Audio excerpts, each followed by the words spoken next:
Hello, and welcome to our session on freshman career exploration through student services collaboration. My name is Duke Wallen, and I'm the Career and Program Development Coordinator at CTEC High School down in Wilmington, North Carolina. Along with my two colleagues, Heather and Brandy, we're going to talk to you today about how we work together. Hi, I'm Heather Appleton, and I'm the school counselor at CTEC. Here is a list of the topics that will be discussed during today's presentation. These are some of the ways that we work together to provide opportunities for our students starting in their 9th grade year. We feel it's so important to start building relationships with students and to develop that rapport with them early on, which is why we start in 9th grade to provide them as much support and information as possible to help them with planning not only their high school career, but even beyond. Much of what we do is done through their career management class, which you will hear a little bit more about.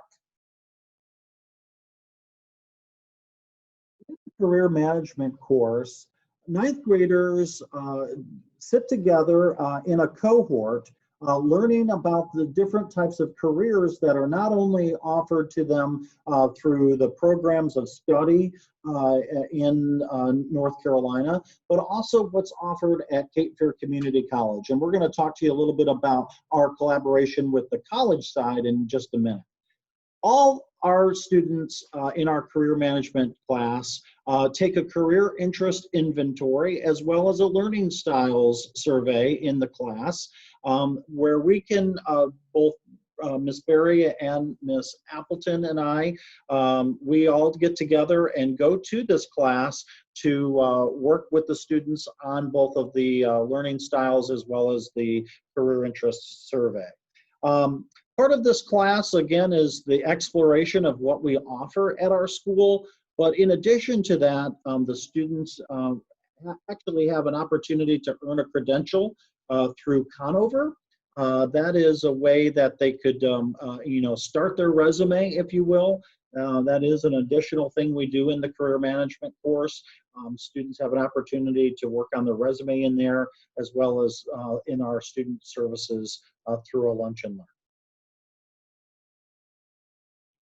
And part of that career management course, like Duke mentioned, they start their career action plan.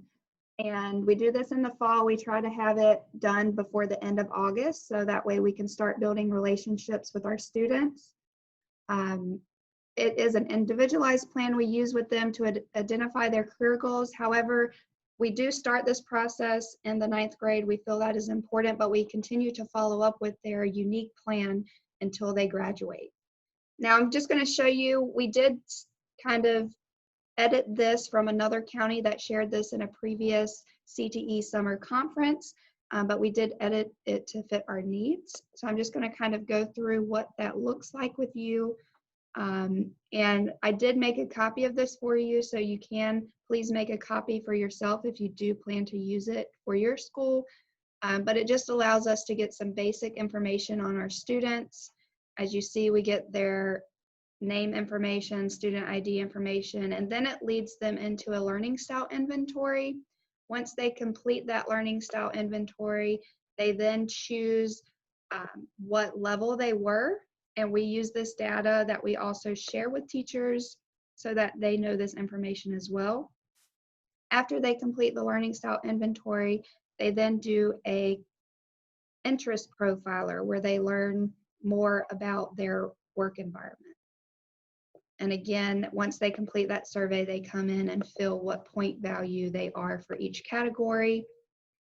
And before they even do the career interest inventory, we ask them, what career pathway are you interested in? Because we want to know, just based off of their previous experience and what they've wanted to do growing up before they actually take the survey, to see if it matches with their career results. So once they complete their career survey, they then come enter their top 2 career clusters. We also ask them if they're interested in the military and their plans after graduating high school. Even though they're freshmen, we still like to track this information early on. And we also use this time to see what student services they are wanting, whether it's with the counselor or some career prep. But again, this just helps us build those relationships with our students and know what they're interested in learning more about. And we do come in and edit these each year to better fit our needs. So that's just an example of our ICAP that we start with them in the fall. So you've heard us say a lot about how we feel it's so important to build relationships with students, but we also feel like it's very important early on to establish a good relationship with whatever school you'll be working with. Our partnership school happens to be Cape Fear Community College, so we have worked to build a relationship with them, and we contact the admissions office to set up program visits for our students. This takes place again through the career management class, and once per week, the students are able to go to Cape Fear Community College and tour the different program areas. So they get to see what the facilities are like. They get to listen to the instructors or the program chairs talk about the programs. They get to learn all about that particular program and what career opportunities might be available to them if they pursue that option. They get to interact with students and ask questions. This is such a great opportunity for students to learn about programs they didn't even know existed, or perhaps, help them develop an interest in something that they had never considered before. For example, we had one student that after touring the early childhood education program, she was very excited about the opportunity to be able to major in education and to go on to become a teacher. Another example is we had two students that toured the cosmetology program, and they were so excited afterwards that they even joined our Skills USA program, and they were able to compete in some categories through cosmetology, and they ended up doing very well and placed in their events. Backing up just a second to talk about the career management class in itself. In the state of North Carolina, there has been some changes to career management as an enhancement class, and some districts, if yours are like similar to ours in New Hanover County, career management is not necessarily going away, but it's something that they are looking to try to provide other programming or courses in place of or in lieu of. There are some special programs like our particular school and some of the others. If career management is done correctly or the way we're doing it, the school system has found value in the class. Many places, it's a place for students that have holes in their schedule to fill that hole and to be placed into a place or into a class. With us, we've found that doing what we're sharing with you has really allowed for our school system, and in particular our school at CTEC, to really put value to the program. So I wanted to mention that to you before we continue and move on. Our students are also cohorted, so if they are in a career management class in the fall, in the spring, the same classes in maybe a seminar class. We used to offer Microsoft Word and PowerPoint during that same block of time. So they're in a year-long blocked course, if you will, or a block of time that if we need to overflow some of the program visits, like Heather mentioned, then into the spring semester, we can do that. Part of that program visit is for students to kind of learn and explore about what the college offers on their campus, in particular in their career and technical education programming. Based on that particular visit, our students are then surveyed and asked what program would they like to actually go back to and sit in for a little while and learn a little bit more. This allows our students to figure out, hey, this is a program that I might be interested in pursuing while I'm a student at CTEC and Cape Fear through dual enrollment, or this might be something that we could, I don't want to do. For example, a student that goes into a nursing program and sees blood drawn for the first time and almost faints, that might not be a program for them to continue on in. So this gives us both programs that our students can definitely potentially see themselves in and things that they might want to avoid. After that program or the class shadow experience, closer to the end of the school year, typically around April, we go back into the classrooms and meet individually with the students to do their career development plan in the spring. And we do this to follow up from the ICAP that we did in the fall semester, just to see, you know, after doing that career survey, after learning more about their career management course and doing their Cape Fear Community College class shadow, you know, are you still interested in that career that you wrote down or came from your career survey? So we use this to not only follow up with them from their class shadow experience and confirm their career goals with each student, but we also use this form to track courses taken each year. So although we do this with the freshmen, we also complete this with all grade levels to continue their career development. And I'm just going to quickly, kind of like I showed you the other form, go through this one. Again, if you plan to use this one, please make a copy of it. So we used to have a paper version, the county did, of the CDP or CDP Plus, and we at CTEC decided to turn it into a Google Form survey just to make spreadsheets easier to keep up with. So I basically just took all that information and put it into a Google Form. So if your county has their own version of a CDP plan, then feel free to add yours into a Google Form, or you can make a copy of this one. So again, we just get their basic information so that way we can track them. And then it asks them if they're a CDP or CDP Plus. And the main difference for our county, we do use it to track for classroom modifications and accommodations. And we used to actually have a section that was related to special populations information. However, we at CTEC found that students did not accurately fill out that information. So we have found a different way to track special populations information. So we did take that out of our CDP Plus, and now we just focus on the modifications and accommodations components. Depending on how you answer this question will depend on if it leads you into the modification or accommodations component, because students who did not have those would get confused by that question. So now if you click on CDP Plus, it will take you to the regular or the rest of the form minus the accommodations and modifications question. So the only difference for CDP or CDP Plus is that question asking students what classroom modifications or accommodations they're receiving. And I forgot, in order to go forward, I do have to enter some information because we have this required. So I'll quickly enter some information. So again, if you hit CDP Plus, it would ask you what modifications and accommodations you have, and then it would bring you to this page. Whereas if you click CDP only, it takes you straight here. So then we ask them about their anticipated graduation year. It's different for us because we do have a 5th year option. And so I break that down for them. If you stay for 4 years, what your graduation would be versus staying a 5th year to complete their Cape Fear Community College program with us. And then we do ask them to fill in their GPA to the best of their knowledge or looking into Power School to get that. And then we break down the different courses that we offer for each grade level.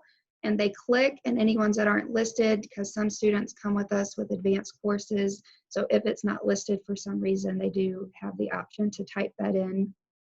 And if you notice, right now 12th grade is blank because we only had, this past year only had 9th through 11th grade, but next year will be our first year with all 4 grade levels. So I will edit that when the time comes. So in addition to what courses they're taking and tracking that, we also ask them for their post-secondary education or employment plan. And we ask them again to just put in their information that they did back in the fall with their learning styles and career interest inventory completed, and what their preferred career cluster is or what they're hoping to move forward with. Again, so we can just track this information. We also like to see what they participated this school year, so that way we can use that with our individual plan as we continue to meet with them. And we ask them to write some career goals for us And this way, with us doing it every grade level, we're able to track to see how they have evolved the years that they have been with us. So again, there's a copy there if you click there to access that and edit as you see fit. So to recap just a little bit, this is how we use some of the information. Again, we start with their 9th grade year, which we feel like it's so important to start very early on to expose children to all of the different opportunities that are available to them. It helps with planning for guest speakers and lunch and learns. For example, we have had a big interest in computers and construction. So one of the lunch and learns this year was one of the local contractors that came out and to speak to the students, and they used drone technology. And so the students got to learn more about that and see it in action. And that was a very popular one. Another example is during Law Enforcement Week, we had SWAT, K-9, and detectives come out and speak to the students. There was one time that some law enforcement actually also came and did like a crime scene simulation. So the students got to, see what happens from the moment a crime happens and go through that whole process. So it was really cool to be able to provide them with hands-on experiences. It also helps us to place students with a job shadow site. And not only a job shadow site, our students are also required to participate in 25 volunteer hours every year. So this information also leads to conversations about different places that they can pursue volunteering. For example, earlier I mentioned one of the students that has discovered an interest in education. She volunteers at the aquarium, like within the education outreach program. So that has kind of helped her there. And in regards to mentorships and internships, we have had some students work with the New Hanover County Schools television station, where they have got to learn all about the workings of how to put together a television production. Some of them have done the on-camera thing, some of them have been the behind the scenes, but they've gotten to see all the inner workings of those and just learn all they can about film, because they're very interested in film. We have another student that participated in the culinary arts classes through Cape Fear Community College, and she discovered a love for that program area. And she actually was afforded the opportunity to participate in an internship with our food services manager in our dining hall.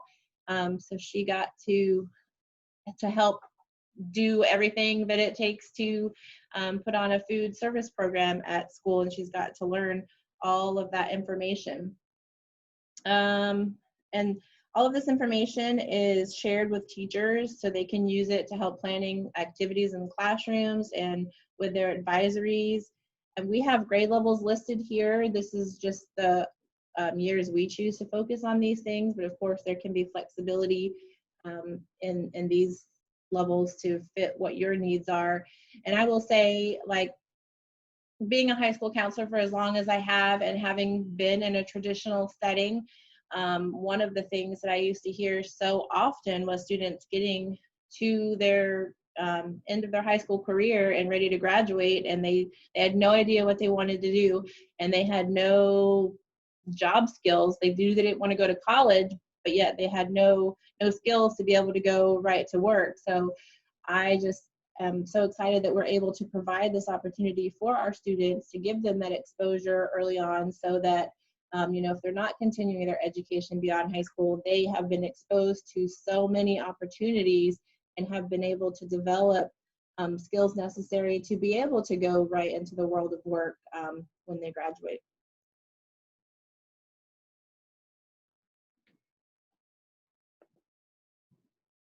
That concludes the end of what we do. So now we would like for you to take a moment to pause this video before you join us for the collaboration and questions portion, to just share some examples of how you do career exploration with your 9th graders. So if you could just go to the bit.ly link that I have provided here, It's going to go to like a sticky note board and just post some examples. So that way we can all share our ideas with each other, because we're always looking to grow and expand what we do.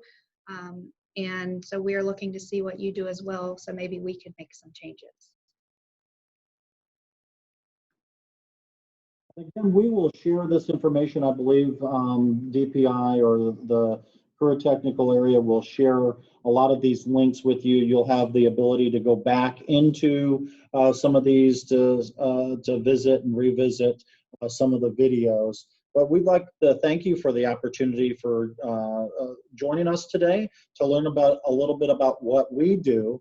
And just remember, relationships are key. With building relationships with students is very key. But before all that starts, you have to build your relationships within the people that are in your office. So we work really close together. We go into classrooms together, lunch together. I think even after we're done recording this, we're going to go out and maybe do some thrift shopping together as well. But anyway, we just want to take an opportunity to talk to you. And if you have any other questions, I believe just after this presentation, we will be live with you to have a discussion, open discussion, and answer any of your questions. Thanks for joining us today.